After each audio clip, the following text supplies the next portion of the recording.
Hello student, एक बार फिर आप सभी का स्वागत है।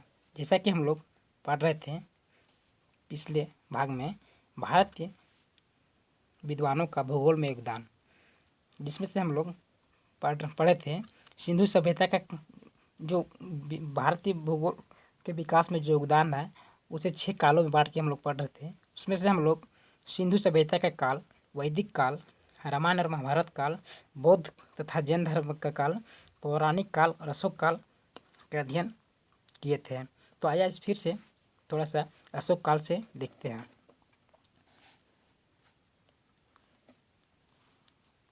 अशोक काल तथा गुप्त काल के भौगोलिक ज्ञान का परिचय उस समय के शिलालेखों तथा ताम्रपत्रों लेखों में मिलता है।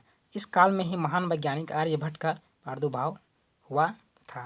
प्रसिद्ध खगोल शास्त्री ब्राह्ममिहिर का भी काल यही है। वेदों के अनुसार ब्रह्मांड की उत्पत्ति के क्रम को 4 विधियों में वर्गीकृत किया जाता है, जो एक ही विधि के 4 रूप हैं।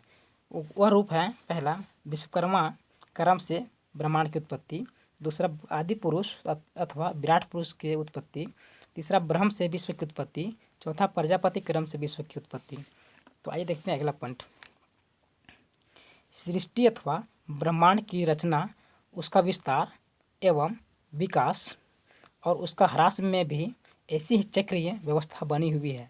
इस संपूर्ण चक्र को ब्रह्म दिवस कहा जाता है। अगला पॉइंट है, पुराणों में उल्लेखनीय ब्रह्मांड की उत्पत्ति संबंधी अधिकतर बातों को वेदों से लिया गया है।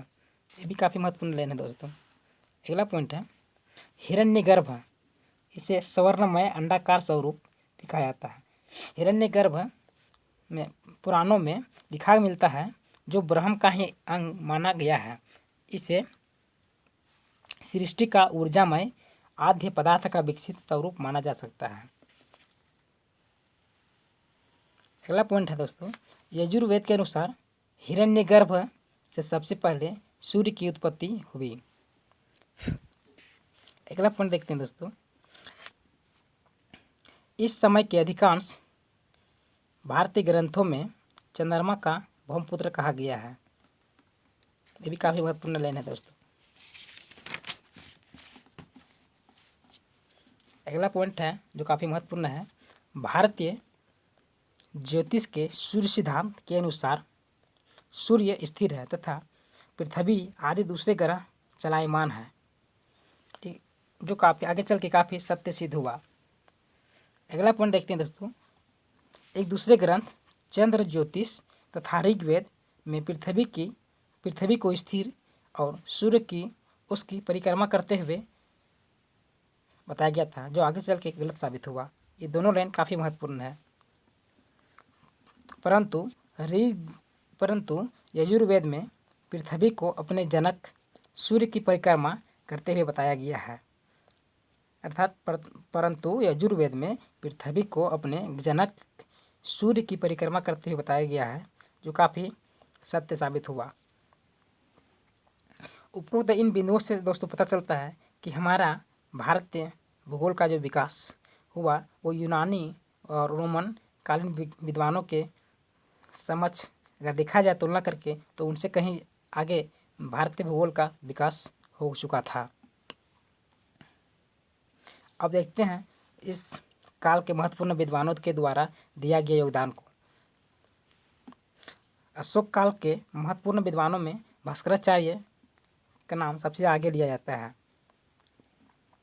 भास्कराचार्य, इन्होंने अपने ग्रंथ सिद्धांत शिरोमणि में न्यूटन से लगभग 500 वर्ष पहले ही ब्रह्मांड में ग्रहों का स्थिर रहना तथा वस्तुओं का भूतल की ओर आकर्षित होने के कारण उनके कोणीय वेग का अध्ययन किया था। ये काफ़ी महत्वपूर्ण है दोस्तों। इनका दूसरा ग्रंथ करण कुतूहल था। पृथ्वी सप्तलोका तथा सप्तद्वीपा कहलाती है। इनके अनुसार 7 लोकों का नाम भूलोक, ध्रुवलोक, स्वलोक, महलोक, जनलोक, तपलोक, सत्यलोक है। इन्हीं के अंतर्गत समस्त पृथ्वी का अध्ययन या वर्णन इनके अनुसार किया गया था। अगला विद्वान जो काफ़ी महत्वपूर्ण है वो है आर्यभट्ट। आर्यभट्ट, पृथ्वी गोल है इसे इन्होंने ही सिद्ध किया। काफ़ी महत्वपूर्ण लेन दोस्तों, पृथ्वी गोल है किसने सिद्ध किया, तो आर्यभट्ट, इन्होंने सूर्य सिद्धांत में इस बात को सिद्ध किया था। पृथ्वी की परिधि की गणना भी इन्होंने की और उनकी लंबाई इन्होंने मील में 24,835 मील और किलोमीटर में 39,460 किलोमीटर आका था। और पृथ्वी का व्यास इन्होंने 1050 योजन या 8400 मील तय किया था। नोट इसमें एक महत्वपूर्ण लाइन है दोस्तों कि इसी गणना को ब्राह्ममिहिर के अनुसार पृथ्वी का व्यास 1018 योजन अर्थात 8144 मील तय किया गया था। ब्राह्ममिहिर के बारे में थोड़ा, इनका ब्राह्ममिहिर का योगदान है कि इनके ब्राह्ममिहिर के पंच सिद्धांतिका नामक खगोलीय ग्रंथ में 5 पद्धतियों की व्याख्या की गई है।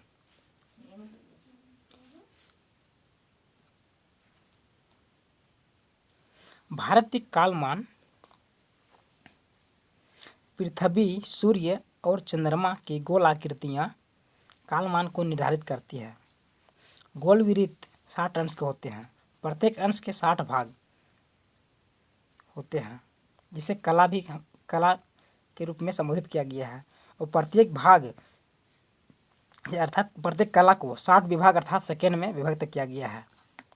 ये भारतीय कालमान काफ़ी महत्वपूर्ण है, यहाँ से क्वेश्चन हमेशा आने की चांस रहती है दोस्तों।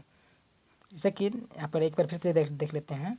प्रत्येक गोल वृत्त 60 अंश के अंश होते हैं और प्रत्येक अंश के 60 भाग अर्थात जो हम लोग घड़ी की सुई में देखते हैं 60 मिनट के बाद 1 घंटा होता है, अर्थात एक पूरा गोल चक्र लगाने में 1 घंटे का टाइम लगता है, उसमें 60 मिनट आता है, 60 मिनट के बाद 1 घंटा होता है, तो उसी को इन्होंने पर गोल वृत्त के 60 अंश के रूप में इन्होंने निर्देशित किया। और फिर जो 60 सेकेंड के बराबर 1 मिनट होता है, उसी को इन्होंने प्रत्येक भाग को 60 मिनट के विभाग को सेकेंड विकला में इन्होंने ये संबोधित किया था, अर्थात उल्लेख किया था विकला के रूप में।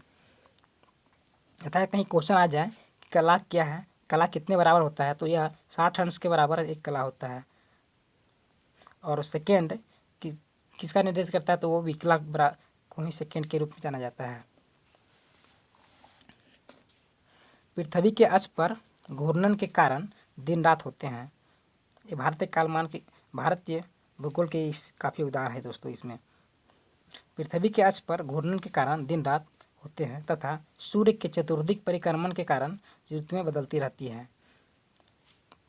भारतीय कालमान की जो पद्धति थी कुछ इस प्रकार से थी, जैसे कि देखिए, 1 अहोरात्रि बराबर 60 घटी और 1 घटी बराबर 60 पल और 1 पल बराबर 60 विपल और 1 विपल बराबर 60 लक्षिक और 1 चंद्रवर्ष बराबर 354 दिन और 1 चंद्रमास बराबर 29.5 दिन। इसी तरह से 1 सौर वर्ष बराबर 365 बाय 1/4 दिन और 1 लक्षिक बराबर 60 सेकेंड का 1.5वां भाग होता है। तो ये मेरा छोटा सा प्रयास था दोस्तों, कैसा लगा कमेंट जरूर कीजिएगा। धन्यवाद।